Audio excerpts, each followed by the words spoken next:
Selamat datang di podcast Mbak Dosen Ngobrol. Saya Silvi, saya Mbak dosennya. Dan ini podcast pertama kita. Jadi kalau ada yang masih agak-agak ngaco, jadi dimaklumin aja ya. Ini podcast judulnya Mbak Dosen Ngobrol karena ya alhamdulillah profesi saya sebagai dosen dan biasanya di kampus dipanggil Mbak sama mahasiswa, mahasiswi gitu. Nah, kampus mana silahkan dicari tahu dulu sendiri. Di podcast ini saya akan ditemani oleh adik adik mahasiswi saya, ada Alia. Hai Alia. Halo Mbak. Ya, biar nggak sepi ya Al, temenin ya Al. Boleh Mbak. Oke.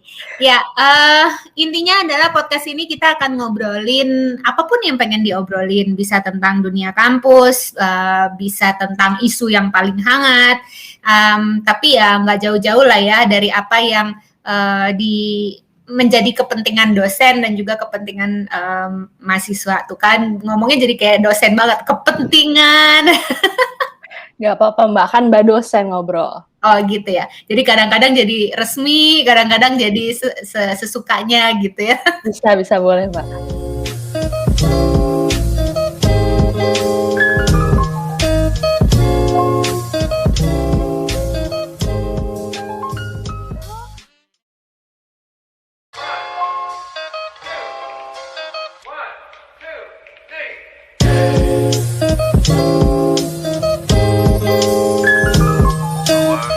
Oke, Al, ini kita rekamnya di awal-awal semester ya. Betul Mbak. Paling tidak di kampus kita. Mungkin kampus lain udah ada yang mulai, tapi di kampus kita ini baru mau menjelang awal semester. Nah, aku kepikiran salah satu yang topik yang sering dibahas oleh mahasiswa itu adalah jeng-jeng skripsi. Kamu udah skripsi belum? Pas banget momennya nih Mbak, saya mau skripsi Mbak. Oi. Yeah. Nah, berarti alias di podcast yang kali ini sekalian belajar berarti ya, sekalian. Betul Mbak. Ya, karena kita mau ngobrol sama udah alumni belum ya? Belum ya? Statusnya belum. Menuju. Baru mau akan. Iya. Baru mau akan jadi alumni, tapi udah sidang, udah dinyatakan lulus sidang skripsinya. Nah, ada Tiffany. Halo, nama lengkap nggak nih? Nggak usah Mbak.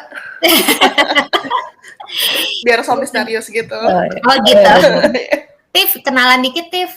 Siapakah dirimu? Aku Tiffany. Barusan juga lulus, seperti yang kayak Mbak Sil bilang, barusan lulus, tapi belum benar-benar officially lulus. Terus apa lagi ya Mbak? Boleh tahu jurusannya nggak? Oh iya, jurusan aku hubungan internasional. Di universitas, cari aja sendiri. Nanti suatu saat kita akan membuka di manakah kita berada gitu ya. Main tebak-tebakan Mbak, yang benar dapat GoPay Mbak. Oh iya, boleh. Ya, wah udah langsung giveaway gini. Baru juga awal, belum juga mulai. Kalau ada yang bisa nebak ini kami dari universitas mana, silahkan nanti kita kirimin GoPay. Oke. Tapi kan nggak ada ya jumlahnya ya. Jadi nggak ada Mbak. Oke, Tiff. Kemarin kemarin Jawa banget. Waktu itu judul skripsinya apa sih? Judul skripsi adalah pengaruh film dan serial TV Hollywood pada sikap generasi muda Indonesia terhadap kelompok LGBT. Ngerti nggak Al? Setengahnya ngerti Mbak, setengahnya nggak ngerti. Oke, ya intinya itulah ya. Dan kenapa memilih skripsi itu, judul skripsi itu? Sebelumnya sebenarnya saya pengen milihnya ke diplomasi, lebih ke diplomasi publik. Terus setelah riset-riset, coba ngeliat topiknya kayak gimana, kayaknya aku kurang cocok deh, kurang nyambung, kurang dapet chemistry-nya sama diplomasi publik.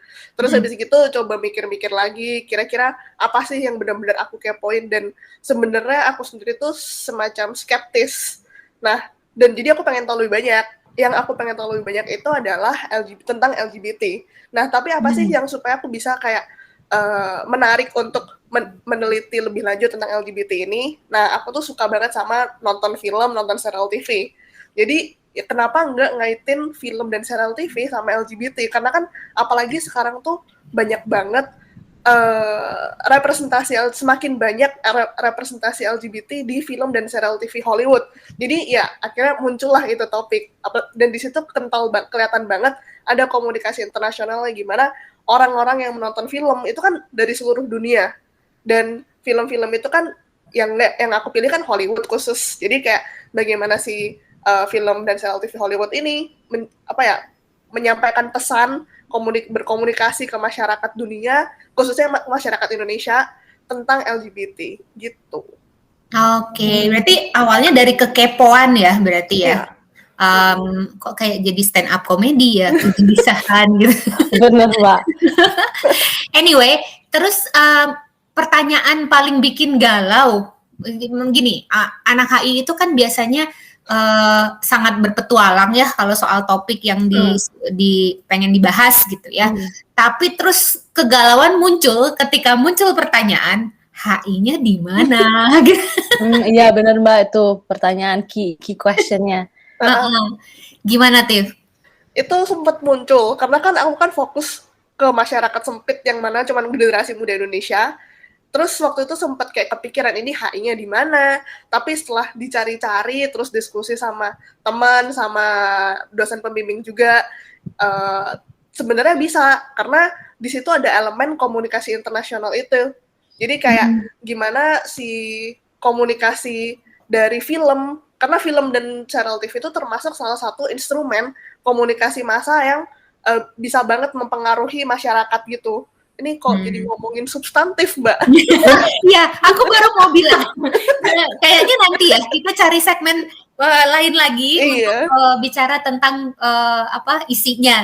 Cuman paling tidak teman-teman tahu bahwa itu resiko paling awal adalah kalau terlalu berpetualang keluar bisa jadi nanti ditanya HI-nya di mana, maka ya harus cari jalan pulang lagi, Mbak. Cari jalan pulang, nah bener tuh kata Alia.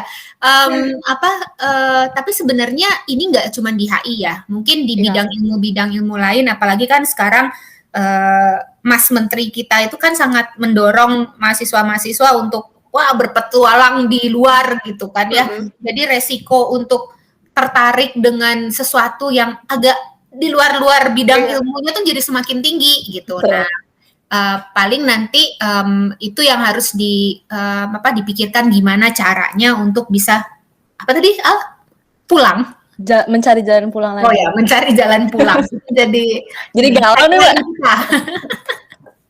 betul Mbak.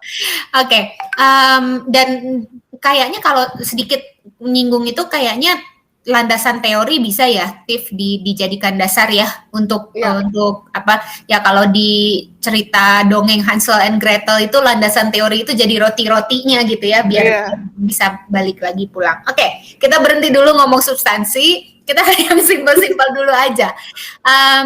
Dulu tuh waktu saya kuliah entah berapa puluh tahun yang lalu, salah satu tantangannya itu adalah gimana how do I start gitu loh. Nah, saya pengen tanya Tiff, sidang skripsi dan sidang itu di semester keberapa? Semester 8. Jadi 8. Oke. 8. Ya, terus mulai mikir skripsi kapan? Mulai mikir skripsi ini sejujurnya, Mbak. Mulai mikir skripsi baru waktu setelah semester 6. Jadi sebelum-sebelumnya belum kepikiran karena masih kayak explore banyak topik, explore banyak apa yang pengen ditulis sebenarnya. Terus ya udah setelah semester 6 itu kan udah makin dekat sama skripsi, udah makin dekat sama rancangan penelitian tuh. Nah, di situ mulai baru mikirin mau ngomongin apa sih. Waktu itu tuh saya sebenarnya kalau masalah kepikirannya mungkin udah dari lama. Cuman benar-benar fokus dan research tentang topiknya itu tuh baru semester 6. Karena kayak dari semester 2 tuh kalau misalnya kepikiran topik nih, saya tulis di notes. Terus kalau kepikiran lagi, saya tulis di notes. Jadi terus-terusan sampai banyak banget itu topiknya, Mbak, yang saya tulis. Tapi ya yang benar-benar baru kepikiran, bahkan topik tentang si Hollywood dan LGBT ini aku baru kepikiran waktu semester 7. Jadi kayak topik-topik yang selama ini kepikiran ternyata aku nggak terlalu enjoy, nggak terlalu pengen meneliti lebih lanjut gitu. Jadi berarti topik yang akhirnya dipilih itu beda banget sama yang ditulis dari semester. Iya. Beda Terus banget. gunanya apa dong nulis dari awal tuh? Ya inspirasi sih Mbak, tapi sebenarnya karena dari topik-topik yang aku tulis itu kan kayak ada juga yang ngomongin Hollywood, cuman nggak ngomongin LGBT-nya, tapi ada juga yang ngomongin LGBT-nya, tapi nggak ngomongin Hollywood-nya. Jadi kayak waktu aku baca-baca lagi topiknya, kayaknya ini sama ini digabung menarik deh, kayak gitu. Jadi nggak sia-sia juga sebenarnya proses itu ya. Oke. Al, sudah mulai Al? Udah 2-3 Mbak. Ya 2-3 Mbak ada Mbak. Jangan gitu Mbak, saya malu Mbak. Saya merasa tertekan nih Mbak. Nanti abis ini saya mau nulis Mbak. Oke, sip. Langsung ya. Iya Mbak. Oke, berarti kita tuh di kampus kita tuh ada yang namanya rancangan penelitian ya. Kalau mungkin di di kampus lain tuh seminar ya namanya. Jadi kayak atau proposal penelitian. Nah, itu biasanya 1 semester, lalu semester berikutnya adalah mengerjakan skripsinya. Jadi berarti TIF rancangan penelitiannya semester 7, skripsinya semester 8 gitu ya. Nah, berketetapan hatinya baru semester 6. Iya, semester 6. Tahun ketiga tuh ya, Kak? Tahun ketiga, betul. Ya. Terus kenapa sih akhirnya ya udah deh ini aja gitu? Apa tuh? Karena kan kadang-kadang tuh ya ada orang yang muter aja di situ ya. Mau ini, tapi mau ini juga, tapi terus ini gitu. Nah, itu apa tuh faktor yang menyebabkan TIF akhirnya ya udah deh ini gitu. Kadang udah tengah jalan balik lagi Mbak sama yang topik pertama.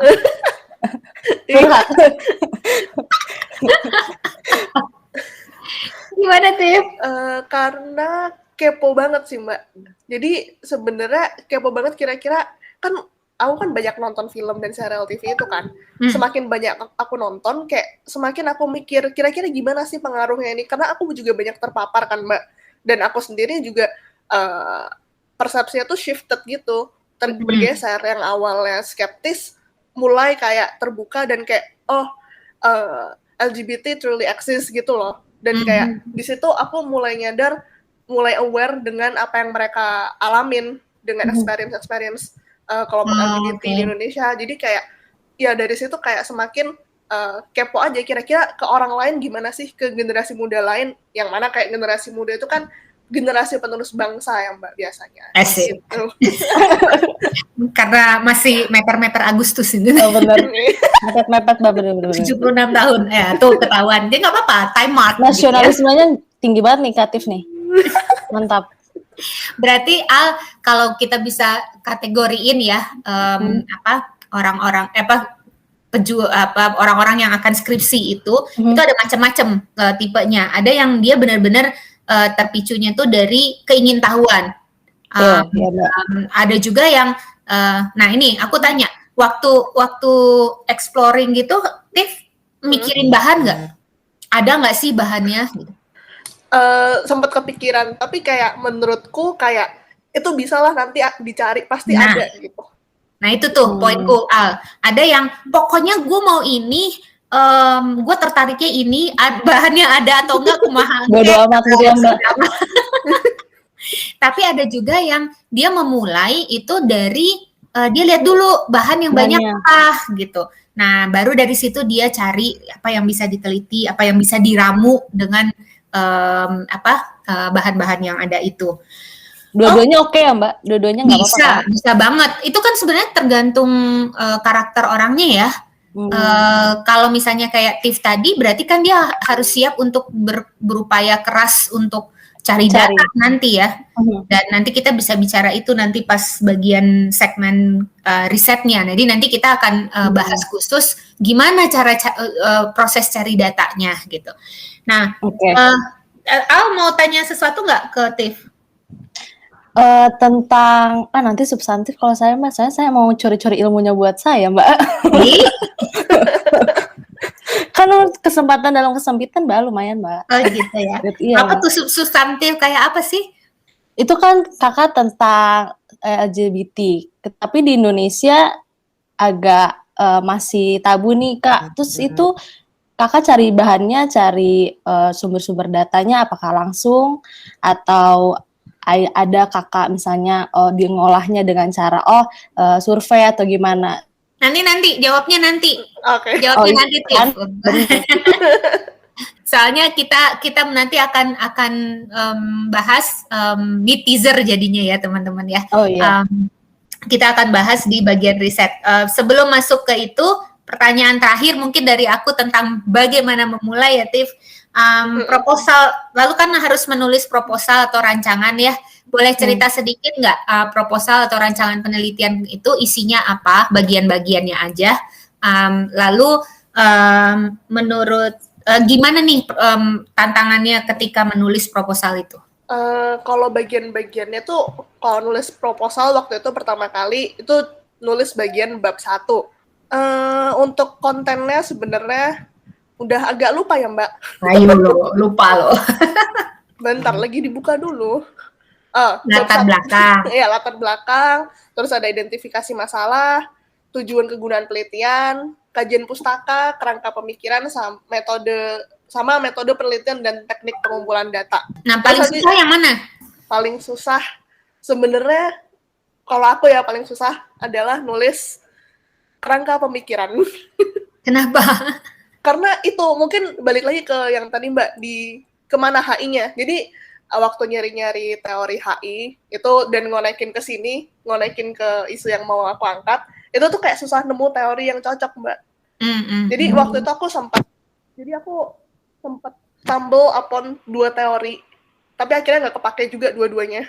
Jadi yang pertama waktu itu aku pakai hegemoni budaya, ya Antonio Gramsci. Terus yang kedua pakai soft power-nya, siapa sih namanya? Nay bukan Nay. Iya, Josephnya Nay ya. Nah, itu Alia.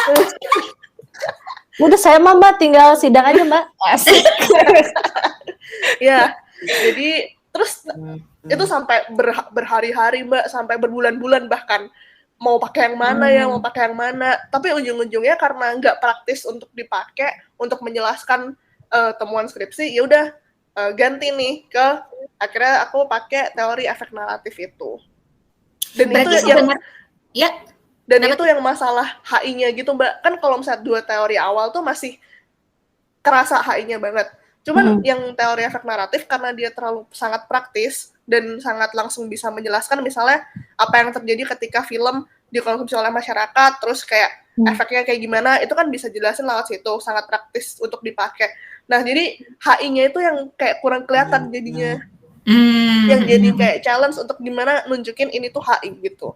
Iya. Itu proses ya. Tapi poin yang aku pengen ambil tadi pas Steve bilang bahwa teorinya tidak bisa menjelaskan temuannya gitu kayak tidak bisa langsung menjelaskan temuannya. Loh, berarti waktu nyari teori atau konsepnya Steve udah tahu hasil atau gimana? Belum, sebenarnya berhipotesis aja gitu sih Mbak. Kan yang pengen aku lihat tuh lebih ke pengaruh si Hollywood ke sikap generasi muda. Jadi kayak apakah dari teori ini itu tuh bisa menjelaskan sikap generasi muda nggak sih? Nah, ternyata yang 2 teori itu nggak bisa gitu. Ya, berarti Batu nulis rancangan penelitian walaupun masih meraba-raba ceritanya nih ya, tapi udah harus bisa memprediksi saya tuh mau kemana sih gitu ya. Ya kan? Ya, karena kalau aku biasanya sih kalau sidang aku selalu bilang ke mahasiswaku, kita tuh kan tidak cari kesempurnaan ya, karena kesempurnaan itu milik Allah Allah. Baik banget quotes-nya, Mbak. Ini hari apa sih? Oh, baru malam Jumat. Baru malam Jumat, Mbak. Iya, karena aku selalu bilang bahwa rancangan penelitian itu ini kayaknya sesuatu yang suka sulit merubahnya, karena biasanya dari semester 1 sampai semester 6 itu kan teman-teman nulisnya tuh paper ya. Paper di mana itu dari awal sampai kesimpulan gitu kan ya. Sementara di rancangan penelitian itu kan proposal doang. Belum boleh ada kesimpulan, masih istilahnya trying to convince calon pembimbing, ini loh saya yang mau nulis gitu. Nah itu yang biasanya rada sulit karena ada yang kepleset-pleset menyimpulkan gitu kan, atau bingung sendiri ini saya harus berhenti di mana gitu. Nah itu yang perlu diperhatikan kalau misalnya nulis rancangan penelitian, bahwa it's still a proposal gitu. Jadi masih berusaha meyakinkan ini pantas diteliti atau tidak, dan oleh karena itu, tapi at the same time harus memprediksi nanti arahnya kemana ya gitu. Rasanya sih kalau dosen menguji rancangan atau proposal penelitian itu pengen tahu, do you have any idea where you are going? Kalau enggak, ya itu tadi harus mencari jalan pulang, kata Al kan. Ini skripsi apa hidup Mbak, ngomonginnya saya terasa. Ini tuh mini version of your life ya. Oh benar. Kayaknya ya Mbak ya. Ya oh iya, satu lagi yang sebelum pindah ke proses risetnya. Kenapa ini patut diteliti? Atau kadang-kadang disebutnya anomalinya di mana, atau research gap-nya di mana gitu. Jadi nggak bisa gitu teman-teman bilangnya saya pengen neliti ini, oke lah, motif mulai dari kekepoan dan karena dia merasa terpapar gitu kan ya. Tapi you still have to have the academic reasoning gitu kan ya. Nah itu yang paling penting. Nah Tiff, gimana tuh cara menemukan gap atau academic reasoningnya untuk topik ini?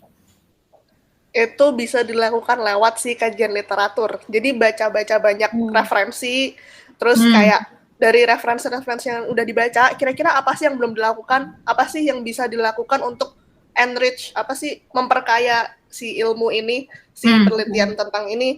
Nah, waktu aku cari-cari itu, kayaknya belum ada yang meneliti secara khusus ke Indonesia, dan apalagi tentang film nih. Karena sejujurnya emang susah banget ternyata datanya waktu itu nyarinya tentang bagaimana film itu mempengaruhi masyarakat Indonesia. Ternyata sangat sedikit data yang bisa aku dapat. Makanya nanti aku kenapa pakai titik-titik nih nanti. Tapi nanti aja. Oke. Boleh. Teaser. Oke. So that's the end of segmen 1. Segmen ini.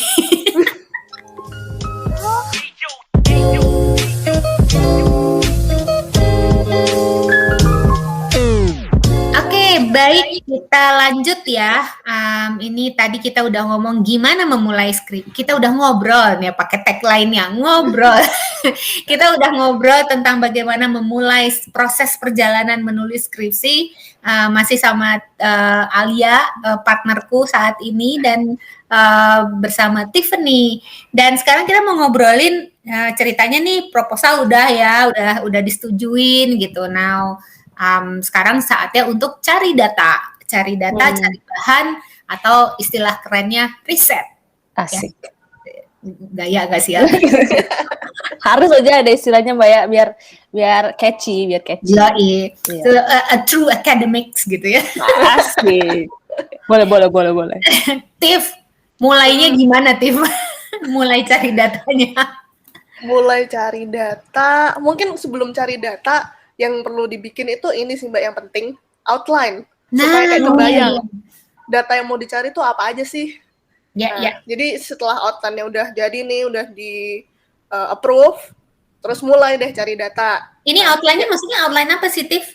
Outline dari untuk bab selanjutnya, jadi kayak bab 2, bab 3, bab 4, bab 5, dan ya kalau misalnya ada lagi bolehlah bab 6, 7. Skripsi apa tesis? Nantang itu namanya Mbak. Oh, jadi walaupun misalnya nanti akan ditulis bab per bab, tapi semua harus dibikin dulu outline-nya gitu ya? Ya, kalau aku kayak gitu sih Mbak. Kenapa? Kenapa harus dibikin dulu semua? Kenapa nggak bab 2 aja dulu gitu? Terus nanti kalau bab 2 udah selesai, baru bikin outline bab 3 gitu? Untuk mempermudah struktur pemikirannya sih Mbak. Nanti untuk struktur akan sangat membantu untuk nanti struktur penulisannya. Jadi kayak kira-kira dari sini ke sini, dari bab 2.1 ke 2.2 nyambung nggak ya? Terus dari bab 2 ke 3-nya nyambung nggak ya? Jadi kayak supaya nggak ada yang overlap datanya nanti. Kan sayang ya kalau misalnya kita nulis bab 2, terus ternyata datanya kok overlap sama bab 3 atau overlap sama nanti analisis. Jadi kayak makanya perlu ditulis si outline-nya dulu. Oke. Supaya kebayang gitu. Bigger picture lah ya? Iya. Iya. Oke, terus gimana mulainya? pertama nih misalnya udah nih kebangun nih outline-nya, terus kan udah tuh di outline-nya tuh kan ada judul-judul masing-masing bab dan subbabnya. Di situ aku mulai nyari hal-hal istilahnya melakukan studi meja terkait hal-hal yang berkaitan dengan si outline ini, si bab Studi meja tahu nggak apa Best tadi, Mbak. ini mempelajari mejanya kayak apa bentuknya gitu. Apa tuh Kak? Studi desk tadi. Apa sih tadi? Tadi. Studi Ini kan meja. baca, intinya baca. Oh, baca. Ya, intinya baca lah. Terus ya di situ mulai baca-baca. Nah, poin-poin pentingnya biasanya aku langsung kayak ketik pakai bahasa aku sendiri yang benar-benar singkat kayak lagi SMS-an gitulah, nggak apa-apa. Ditulis di masing-masing tempat yang aku riset, terus ya udah setelah itu dibaca, setelah dapat poin-poin pentingnya mulai disusun. Kalau udah kelar nih satu bab, kalau aku biasanya nunggu satu subbab atau satu bab dulu kelar, baru aku mulai lanjut ke proses nulis gitu sih. Keren. Nih saya sambil nyatet, Mbak.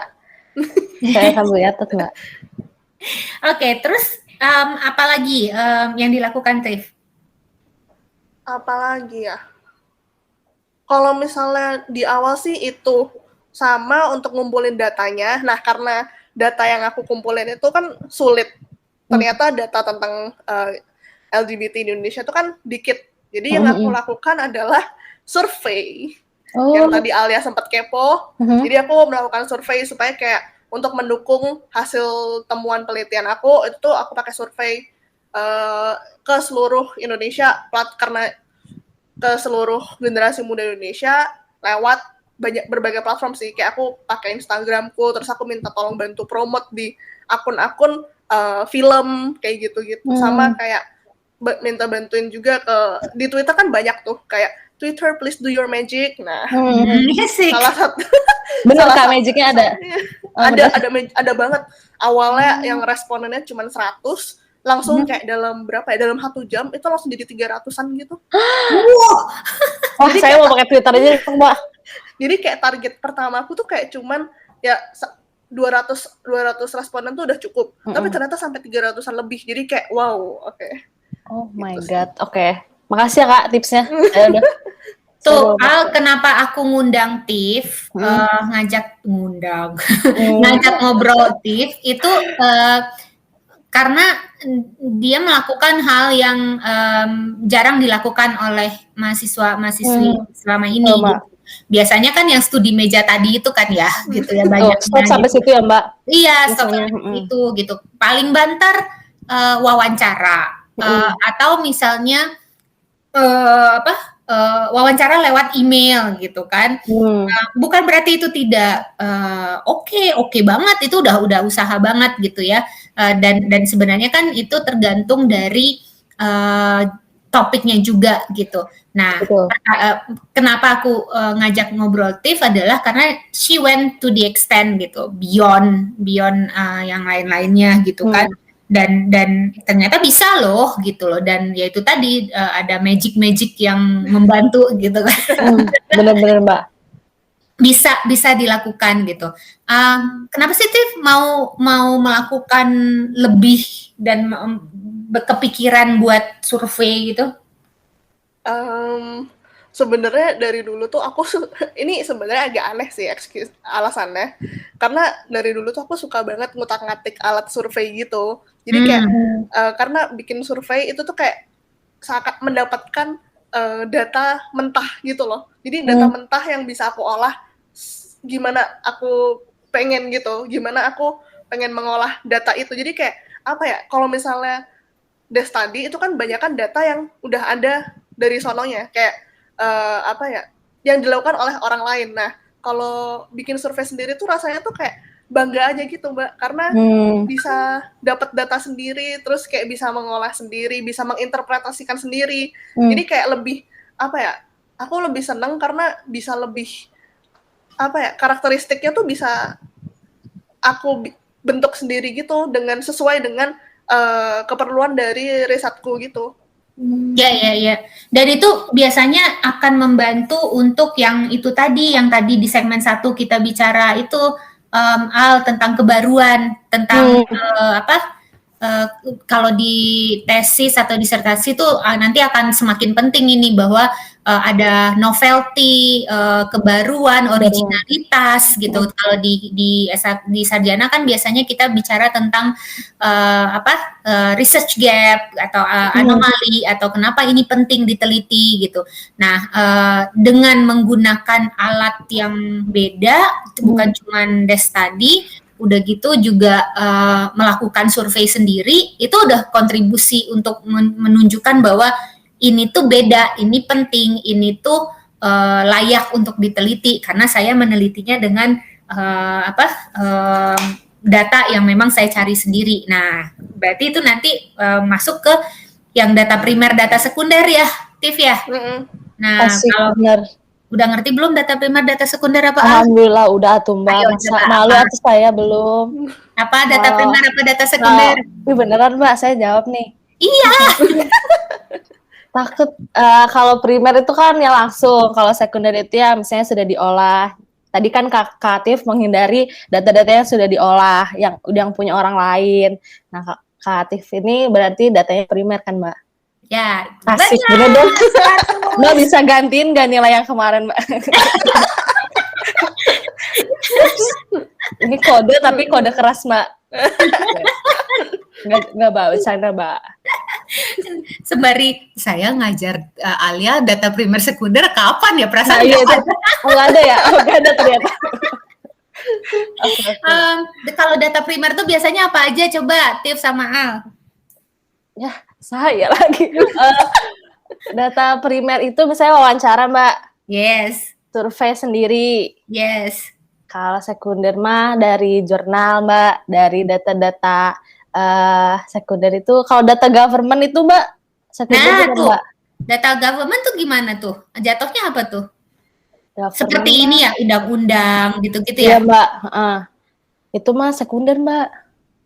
Karena udah diolah, bener nggak Mbak? Salah saya berarti. Kalau di sekunder salah berarti. Bener nggak Mbak? Kalau sekunder ada yang berpendapat gini Al, kalau misalnya undang-undang itu kan dari dokumen aslinya ya. Oke. Dan dia tuh source-nya, jadi source pertama gitu. Maka si undang-undang itu atau dokumen-dokumen pemerintah lainnya itu menjadi data primer. Karena dia asli. Kenapa Tiff? Kalau data-data yang kayak misalnya survei yang dilakukan oleh pemerintah gitu Mbak, berarti itu sekunder atau tetap primer Mbak? Sorry, gimana? Kayak data-data survei-survei yang dilakukan oleh pemerintah, misalnya pemerintah ngeluarin, oh ini angka kelahiran misalnya, atau ini angka kematian di negara ini misalnya, itu masuknya data sekunder lah Mbak.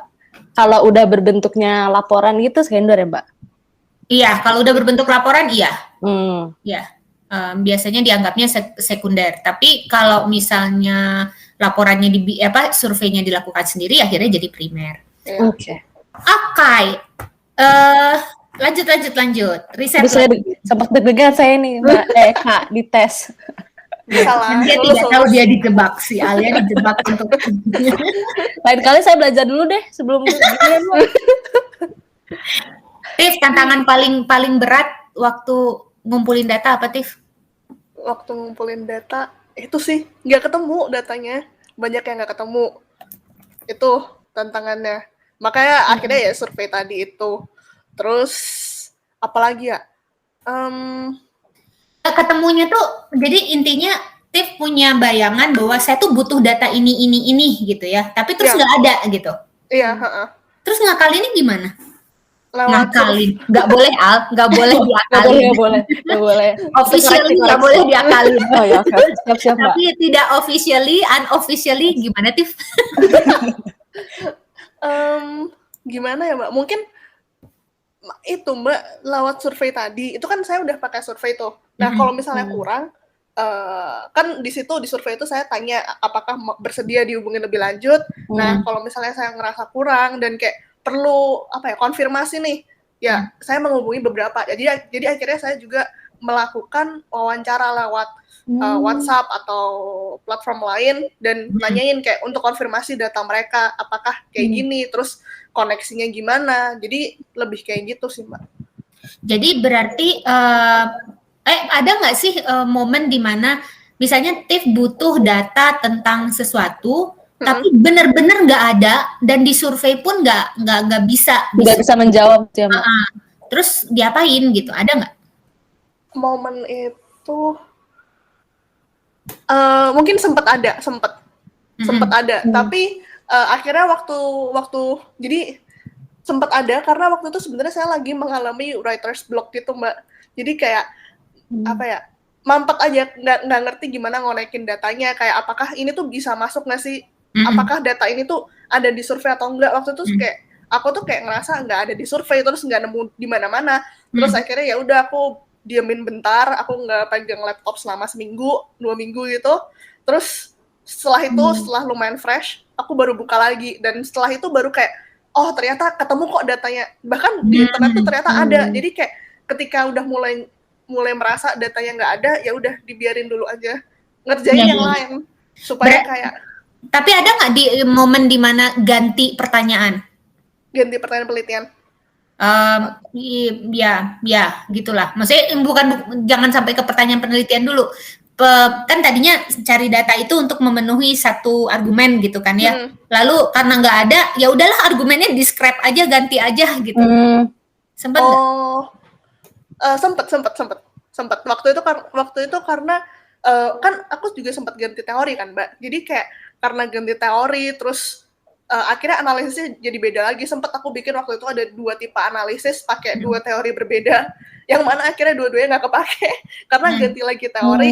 Terus ya di situ ngerasa kayak nggak bisa waktu itu. Jadi waktu pakai teori yang pertama, yang waktu pakai hegemoni budaya, itu tuh aku ngerasa ini nggak bisa pakai teori ini. Jadi kayak ya udah, datanya aku nggak bisa pakai untuk menjelaskan teori ini, nggak bisa aku pakai untuk menjelaskan data ini. Jadi udah aku akhirnya ganti ke teori lain gitu, yang bisa menjelaskan data ini gimana sih supaya bisa diolah, supaya bisa memperkaya hasil penelitian aku gitu, Mbak. Oke. Pertanyaan kamu udah terjawab belum? Udah terjawab, Mbak, tadi yang LGBTQ. Wah, saya banyak banget nih catatannya, Mbak. Saya abis ini mau buat skripsi dia langsung, Mbak. Jangan buru-buru. Oh, tuh jangan buru-buru. Oke. Tiff, kalau yang namanya proses mencari jawaban dan keingintahuan, memenuhi keingintahuan, di pelajaran hidup lagi ya.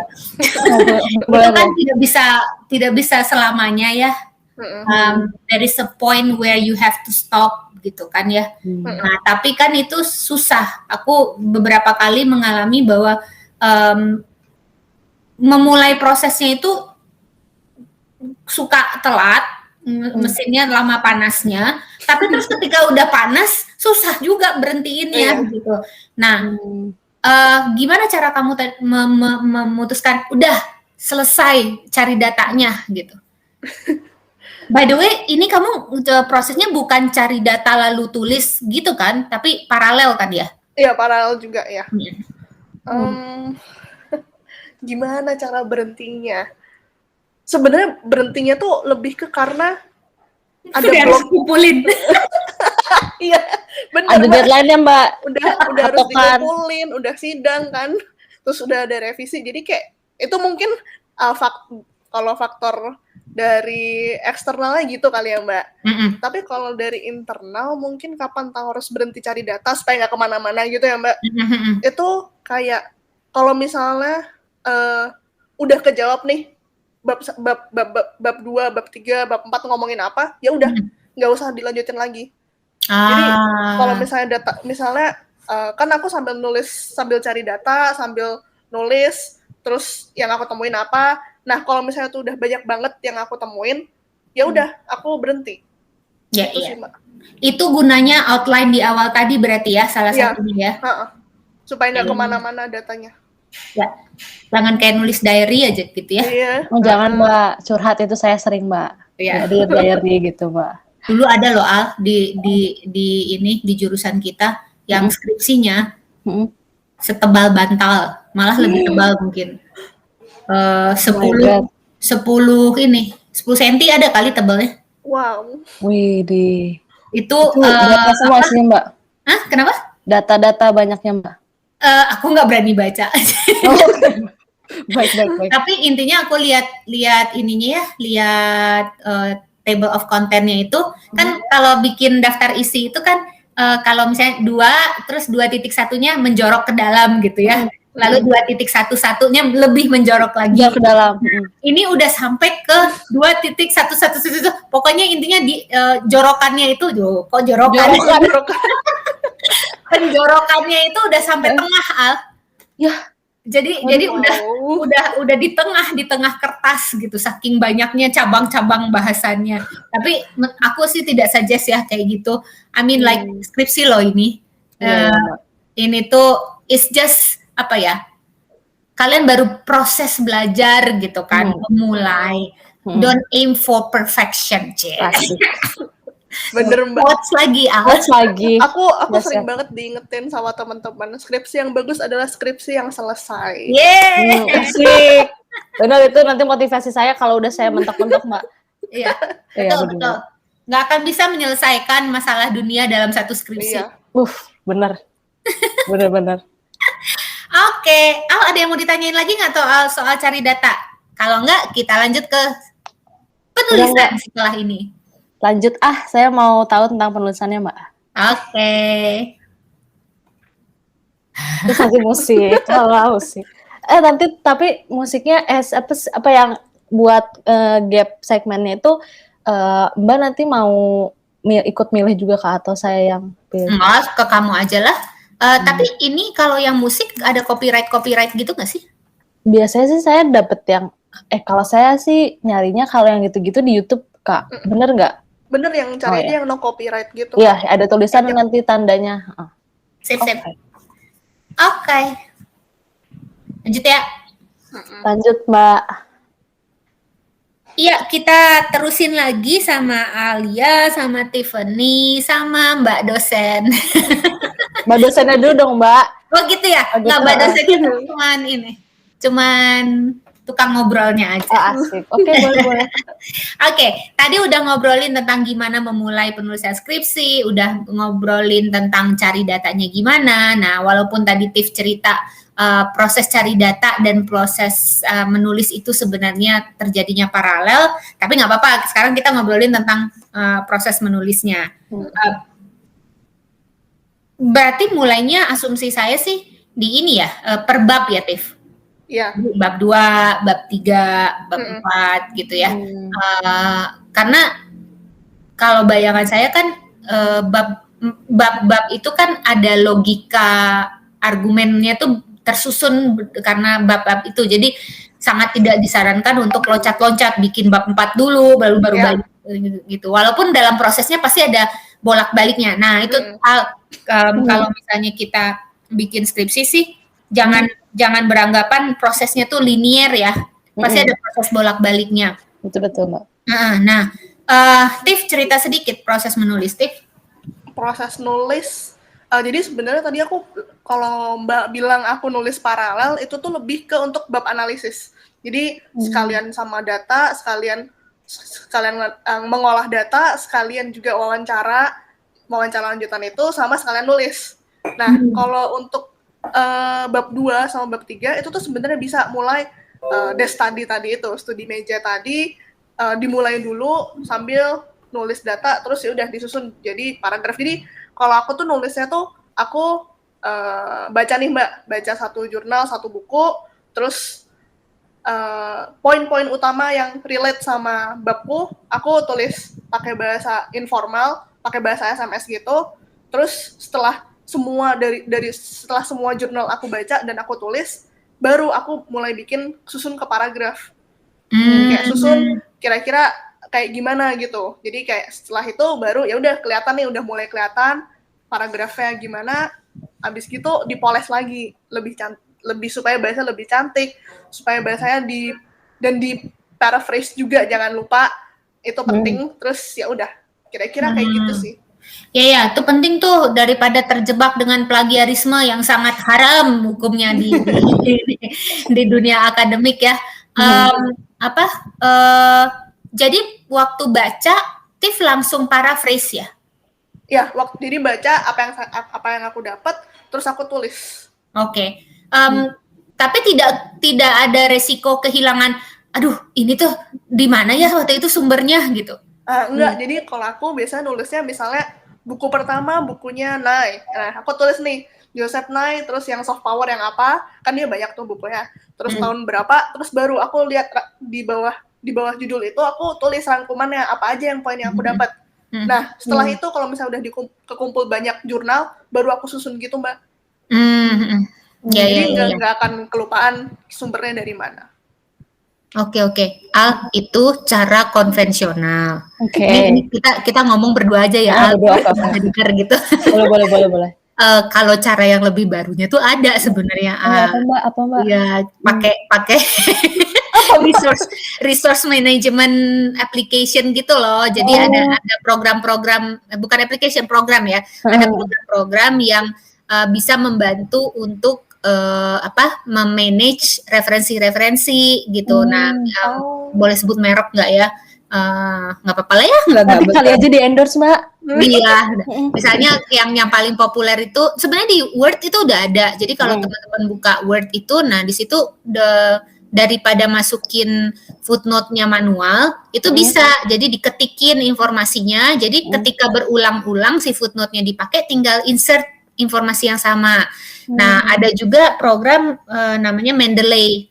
Nah, itu tuh selain dia bisa menyimpan data-data referensi itu, dia juga bisa bantu kalau bayar, dia bisa bantu cariin di website, di internet. Jadi malah dia bisa suggest kalau kamu pakai ini kayak Netflix gitu. Jadi because you like because you watch ini, you might like. Oke. Ada gitu-gitunya. Nah, tapi itu akan lebih baik kalau dimulai dari awal. Karena kalau itu baru digunakan di tengah, aduh repot. Karena kan harus nginput juga gimana pun juga.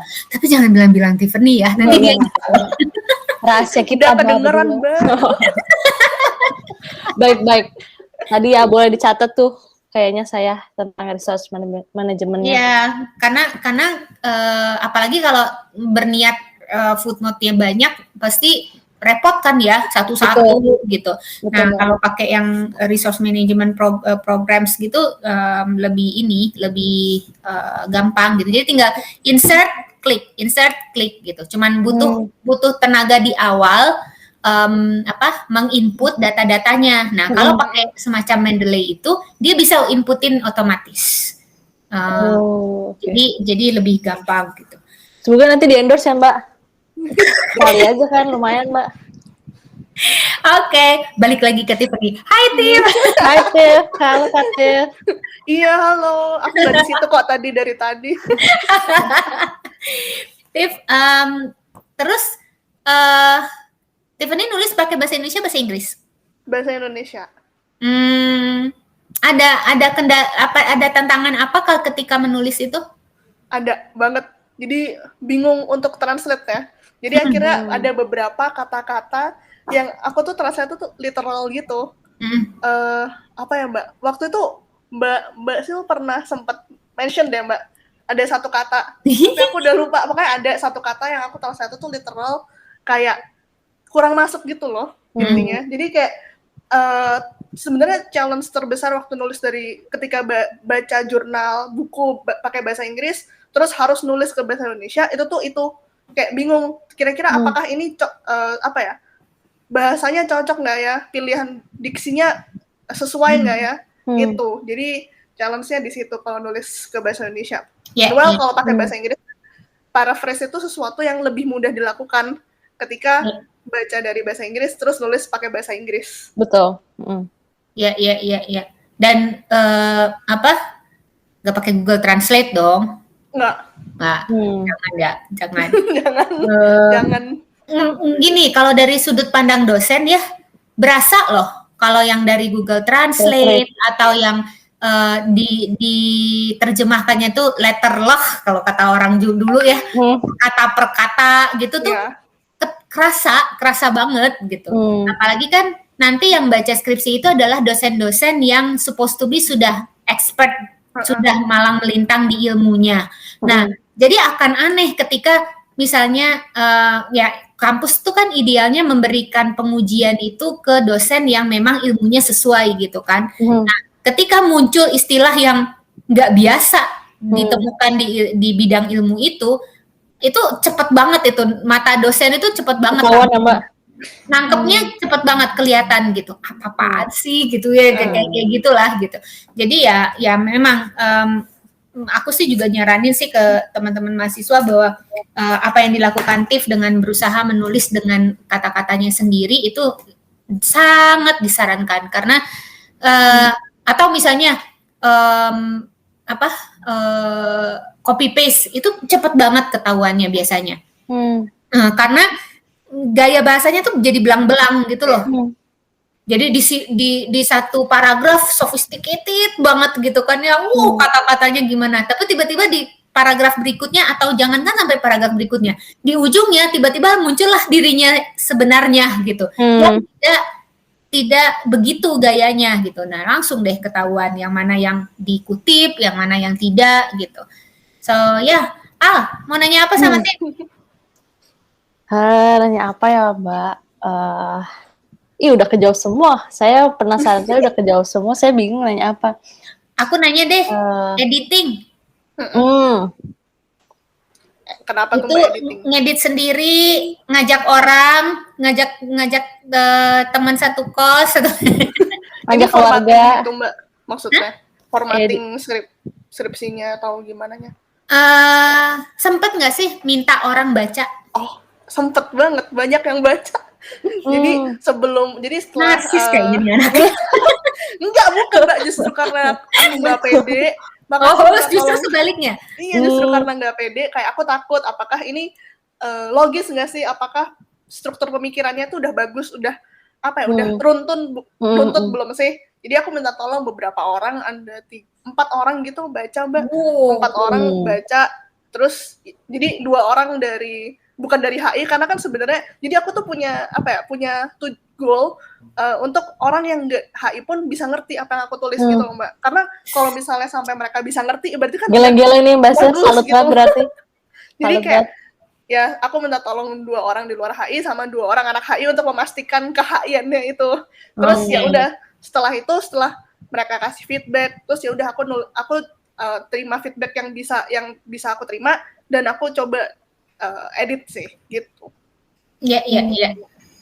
Ya, karena pada intinya kan kita menulis itu untuk pembaca ya, Tiff. Iya. Kalau yang ngerti cuma kita doang. Iya. Benar-benar Mbak. Nggak ada gunanya kalau pembacanya justru bingung. Aku malah pernah ya baca skripsi atau paper ya, aku lupa. Yang aku nggak ngerti saking canggihnya itu bahasa. Jadi dia tuh bahasa Inggris atau bahasa Indonesia aku lupa. Tapi mungkin orangnya sangat pintar, sangat jenius ya. Lalu dia menulis, tapi jadinya aku tuh harus membaca berulang-ulang kali untuk bisa memahami apa yang dia mau sampaikan. Nah itu juga nggak bagus sebenarnya, karena kan kita menulis buat pembaca ya. Jadi bahasa harus sederhana gitu ya Mbak ya, sederhana tapi tetap mungkin bukan sederhana ya, tapi lebih dapat dimengerti. Oke. Karena kan kalau ini mumpung Tiff dari bicara tentang komunikasi, tujuan berkomunikasi kan adalah menyampaikan apa yang kita ingin sampaikan dan orangnya bisa menerima dan memahami itu seperti yang tujuan kita gitu kan. Nah kalau nggak nyampe berarti komunikasinya gagal. Mau gandeng kita ngobrol panjang lebar tapi terus ternyata tetap aja nggak saling mengerti, ya berarti gagal. Nah ini sekarang pelajaran relationship ya. Oke deh. Ini sih Mbak, ini semua lengkap nih Mbak. Udah ada HI, udah ada hidup, udah ada relationship-nya juga. Wah udah ini paket lengkap. Kenapa Tiff? Enggak, ini sih contohnya salah satu yang paling saya inget ya. Itu tuh ketika saya pakai istilah keluar dari lemari. Itu tuh ternyata saya baca itu. Iya, ternyata banyak yang nggak nangkep artinya apa. Jadi kayak mendingan pakai aja istilah yang orang-orang Oh, itu kenal ya. direct translation Iya, dari Inggris ya? Iya, makanya itu Apa istilah bahasa Inggrisnya? Coming out of the closet Come out, kan? ya. Closet, Come out of the closet. Jadi akhirnya ya udah mendingan pakai yang itu aja yang udah dimengerti sama orang-orang daripada pakai keluar dari lemari. Bahkan waktu itu kan sempet kan Mbak, saya tuh pengen ganti, ada istilah ternyata namanya tuh melela kalau nggak salah. Itu tuh juga istilah keluar dari lemari juga, istilah come out gitu. Tapi Nggak akan ada yang nggak ngerti. akan ada yang ngerti. Jadi kayak sesederhana itu pilihan kata tuh milih yang orang gampang ngerti lah. Nggak apa-apa kalimat kata-katanya bahasa Inggris. Yang penting orang-orang tuh ngerti gitu. Oke. Dan ada beberapa di setiap bidang ilmu tuh kan ada jargon-jargon tertentu yang memang ya kalau mau itu dipahami ya harus pakai itu gitu. Iya. Kalau misalnya diganti yang lain orang jadi mikir lama gitu. Contohnya nih ya, yang paling standar di HI, balance of power. Iya. Lo mau terjemahin jadi bahasa Indonesia apa coba? Keseimbangan kekuatan. Iya, aneh Mbak. Aneh banget. Jadi aneh kan gitu. Tapi kalau you say something, oh itu mah balance of power. Semua anak HI yang taat, Yang taat. pasti ngerti gitu. Iya, benar-benar. Nggak mungkin nggak ngerti gitu. Well at least pernah denger gitu. Tahu maksudnya apa. Ya benar. Jadi kalau istilah-istilah gitu boleh di-keep ya Mbak? Di-keep dalam bahasa Inggris aja ya Mbak? Iya, tapi ya yang benar-benar penting dan apa ya istilahnya memang mendukung untuk argumentasinya, jangan semua istilah kagak diterjemahin gitu kan. Kalau misalnya ada istilah-istilah yang misalnya kebijakan, ya orang juga ngerti, nggak harus policy gitu kan, nggak harus juga gitu. Atau kebijakan luar negeri orang ngerti, jadi tidak harus di-keep foreign policy. Nanti yang ada skripsinya miring semua. Iya benar. Pusing baca ya Mbak. Gitu.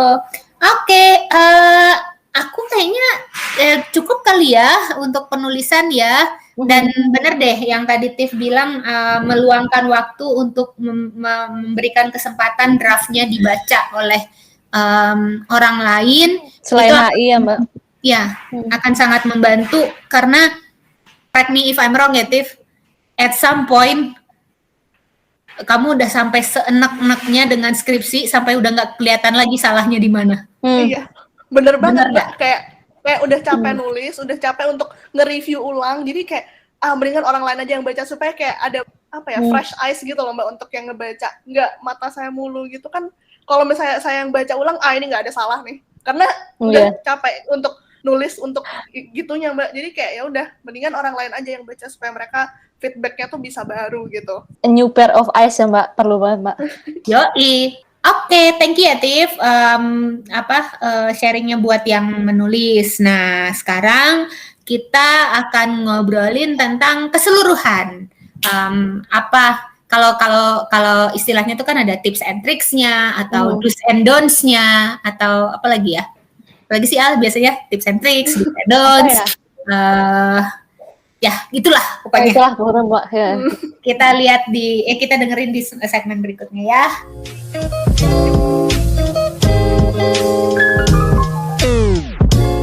Oke, tadi kita udah ngobrol tentang gimana memulai skripsi, gimana nyari data, ya Al, nyari terus nulisnya gimana.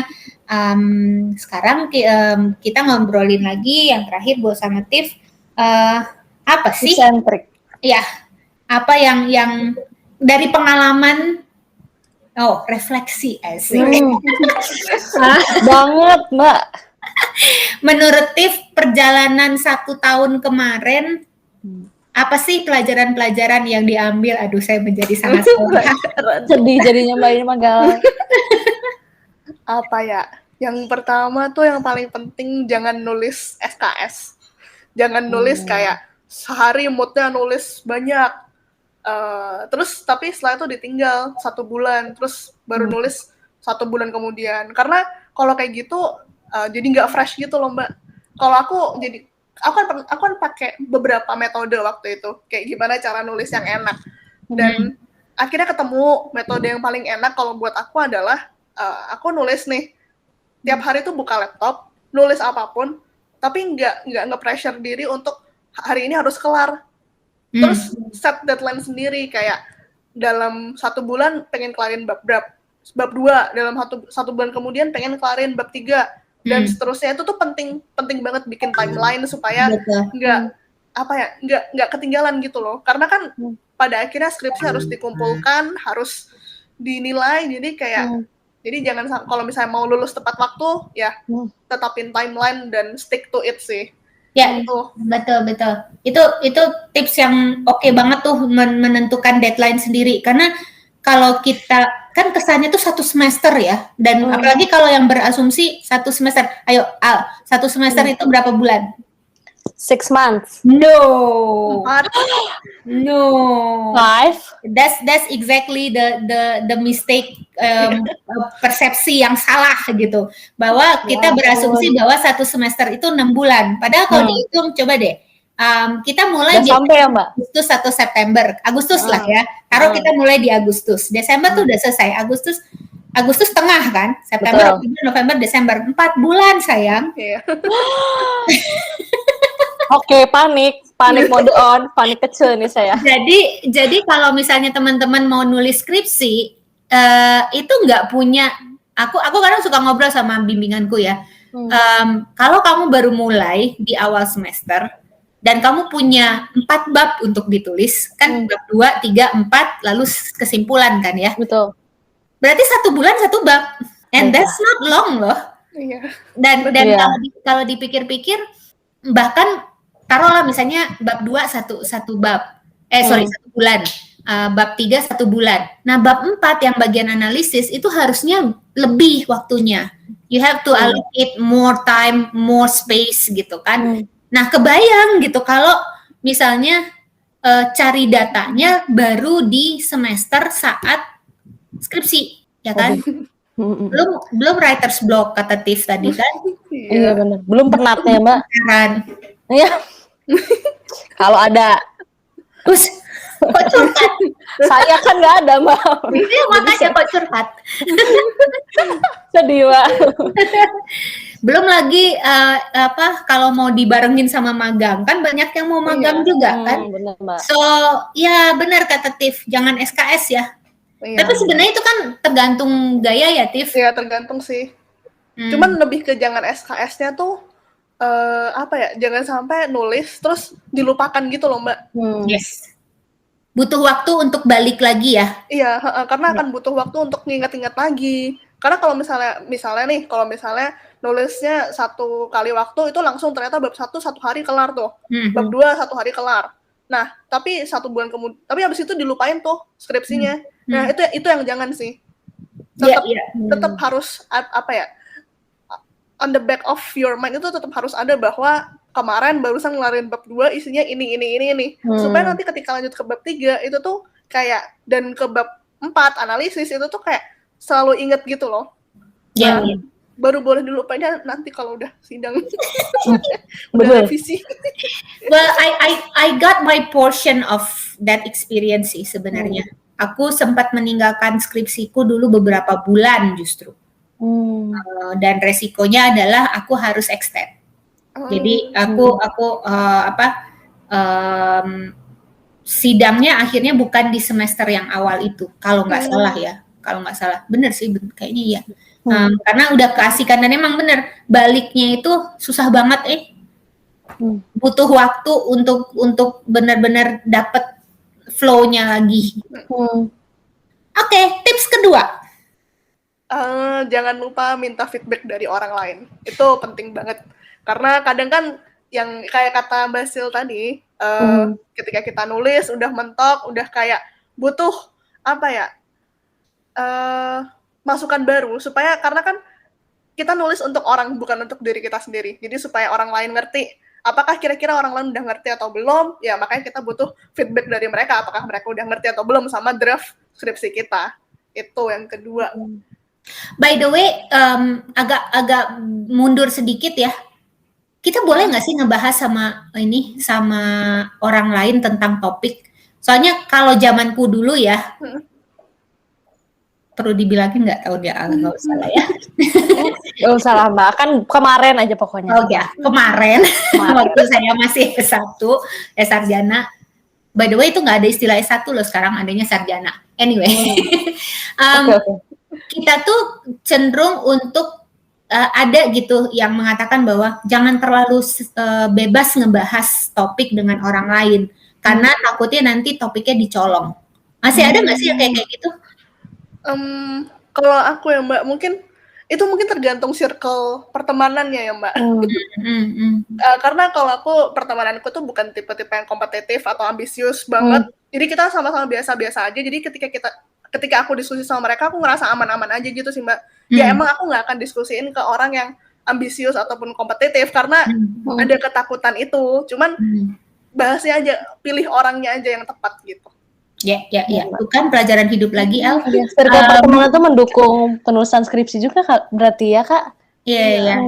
Oke. Ya, at the end of the day kan kita masuk universitas sebenarnya, jangan berharap ketika lulus sarjana itu menjadi expert kan. Ya sebenarnya kan kita belajar hidup ya di kuliah itu gitu. Termasuk bagaimana mengembangkan network, bagaimana memanfaatkan networknya gitu. Ya. Karena kalau dulu zaman aku tuh suka ada yang nyolong gitu. Jadi dia cerita-cerita, lalu pas pendaftaran yang muncul temennya gitu. Terus ada kan berhubung itu sudah didaftarkan dalam tanda kutip, hangus kan dia nggak bisa pakai lagi gitu. Oh itu bisa. Itu the same exact judul Mbak. Jadi sampai pertemanan bubar aja itu pokoknya mah. Wah udah itu mah nggak bubar, dunia akhirat ya Mbak bubarnya. Nah kalau bahayanya lagi kan kalau misalnya dalam proses skripsi kan suka ada perubahan-perubahan tuh ya, research question, topik, judul. Nah gimana kalau, ini mungkin buat teman-teman yang proses skripsinya nggak sekali jadi, yang 1 semester langsung jadi gitu kan ya. Nah saya nggak tahu di universitas masing-masing kayak apa, tapi kebayang nggak misalnya Tiff waktu itu tidak selesai 1 semester, lalu harus extend gitu ya? Enggak jangan dibayangin enggak. Lalu tapi setelah itu ada mahasiswa lain yang mengambil judul yang sama. Lalu karena Tiff masih perpanjang lagi, duluan dia lulus. Berarti kan yang terdaftar dia dong.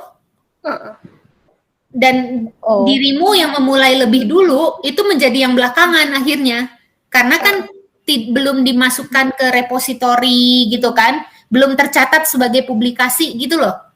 Kan selama skripsi itu masih dalam proses penulisan kan dia belum tercatat sebagai produk ya, produk hasil gitu kan. Nah kalau misalnya let's say skripsi kamu 3 semester, di semester kedua ada yang ngeluarin dan sudah langsung sidang, ya kamu yang jadinya niru kesannya gitu. Padahal mulai duluan siapa gitu. Nah itu sedih banget. Itu juga perlu diperhitungkan gitu. Makanya memang beberapa kampus kan nggak mengharuskan harus selesai 1 semester gitu kan ya. Tapi ada resiko-resiko di balik kelonggaran itu sebenarnya. Oke, tips ketiga, Tips ketiga, ingat istirahat aja sih. Jangan terlalu memaksa diri. Karena emang itu ketika mengalami kayak writer's block atau misalnya nggak pede, itu kan kayak perlu waktu untuk istirahat aja lah intinya, supaya nggak terlalu stres dan akhirnya malah nanti nggak kelar skripsinya, malah nggak lanjut. Gitu. Aku ingat banget waktu itu pernah nanya, Tiff, itu baliknya gimana? Jadi saya tutup laptop, nggak pegang istilahnya, nggak ngelihat skripsi, nggak mikirin skripsi selama 2 minggu kurang lebih, tapi tetap ada di back of my mind bahwa aku tetap punya skripsi gitu Mbak. Cuman kayak nggak ngelanjutin nulis dulu, nggak nyari data, setelah itu baru setelah fresh, setelah menghibur diri dengan misalnya nonton atau ngapain atau olahraga atau ngapain, itu baru buka laptop nulis lagi, itu udah lancar lagi gitu sih Mbak. Ngerjain hal lain Kakak aja berapa dulu. lama istirahatnya kemarin? Oke. Ya. Yang memotivasi untuk balik apa, Tif? Karena harus kelar Mbak. Oh iya. Deadline. Ya. Jadi akhirnya. Tapi benar sih, deadline itu memang faktor yang sangat memotivasi. Bener Mbak, saya juga orangnya deadlineer Mbak. Harus Ya, ada memang deadline-nya.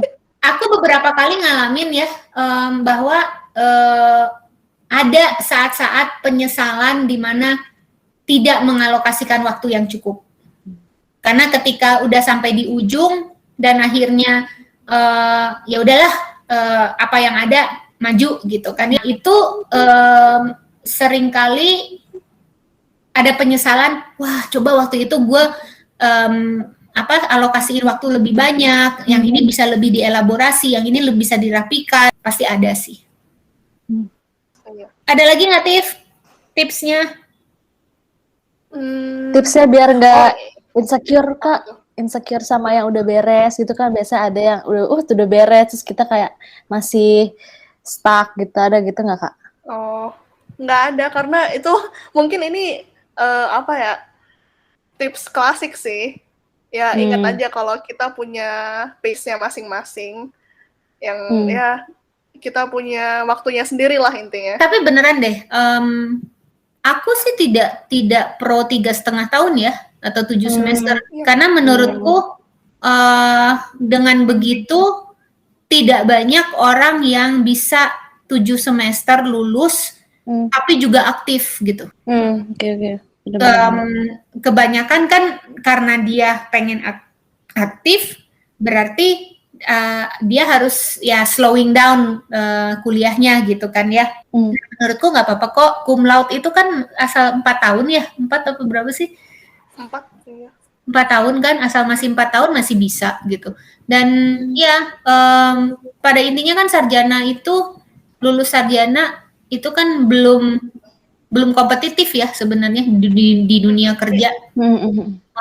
Apalagi kalau lulus sarjana dengan minim pengalaman. Ini mah sebenarnya hal yang sudah diomongin berkali-kali, tapi kayaknya nggak ada salahnya ya kita menyebutkan ini lagi dan lagi. Title mahasiswa tuh banyak manfaat, banyak benefitnya. Kayak benefit sesederhana benefit diskon. Misalnya kayak mau daftar gym atau mau daftar apa, kan ada tuh khusus mahasiswa harganya. Nah, kalau misalnya udah lulus nggak bisa dapat kayak gitu. Benar, setuju. Wah, kalau udah alumni mah susah. Benar. Apalagi alumni tapi belum kerja, belum apa-apa, gituin gitu kan? Nggak bisa dapat diskon. Benar. Iya. Dan sebenarnya untuk dapat magang tuh lebih enak ketika punya title mahasiswa. Betul. Karena lebih gampang gitu loh. Kayak misalnya sekarang pun kan ada itu kan magang merdeka, dan itu kan diakomodasi sama Kemdikbud. Jadi kayak ya nggak usah ngerasa jangan terlalu merasa insecure ketika kayak kenapa masih kuliah. Karena kan ada banyak alasan orang-orang yang masih kuliah karena kan pengen punya lah sebelum lulus supaya kayak lebih qualified gitu mungkin waktu akhirnya lulus, supaya karena kalau misalnya waktu mahasiswa udah aktif banget kan nantinya enakan waktu udah lulus beneran, orang-orang akan lebih mencari gitu karena kayak pengalamannya udah banyak. Benar. Keren tuh. Aku baru melihat sudut pandang itu bahwa ada privilege. Sebenarnya udah ngeh, cuman nggak banyak yang melihat itu bahwa ada privilege tertentu yang hanya kita dapatkan ketika jadi mahasiswa gitu. Dan zaman sekarang dibanding zamanku privilege itu banyak banget. Tapi memang butuh status sebagai mahasiswa ya. Dan take it from me yang sudah melewati masa-masa itu, ketika umur bertambah, ketika status itu sudah tidak ada, itu akan bikin gemes. Berapa alumni kita yang selalu bilang setiap misalnya aku posting sesuatu di sosial media bahwa di Unpar sekarang ada ini. Ups. Ketahuan deh. Oh iya benar-benar. Di kampus sekarang ada ini, ada kegiatan ini, kegiatan itu, terus nanti alumni itu suka bilang, loh kok waktu saya kuliah nggak ada gitu. So dalam batas wajarnya enjoy the life ya di kampus ya. jangan buru-buru cabut. Memang biaya kuliah mahal, tapi worth it lah. Benar-benar Mbak, setuju. Oke, so sudah panjang juga ya kita ngobrol ya. Iya Mbak, banyak nih banget saya ya. nyatet. Aku yakin masih banyak banget yang sebenarnya bisa kita obrolin. Tapi gimana Al? Seru ya? Seru Mbak, saya nyatet baik banget Mbak. Iya. Dan nanti teman-teman kalau misalnya ada yang mau ditanyain lagi, kalau ada mau usulan, mau ngebahas, mau ngobrol apa lagi yang terkait ini, skripsi atau kuliah, just let us know. Nanti kita akan upayakan cari teman ngobrolnya, karena teman ngobrol, jadi kita akan usahakan mereka yang benar-benar mengalami, so they speak based on their experience. Dan pengalaman yang kali ini adalah pengalamannya Tiffany yang baru aja selesai skripsi, udah sidang dan sekarang menunggu gelar disematkan di akhir namanya. Asik. Thank you ya Tiff, all the best to you. Thank you Kak Tiff. Sama-sama Mbak, sama-sama Al.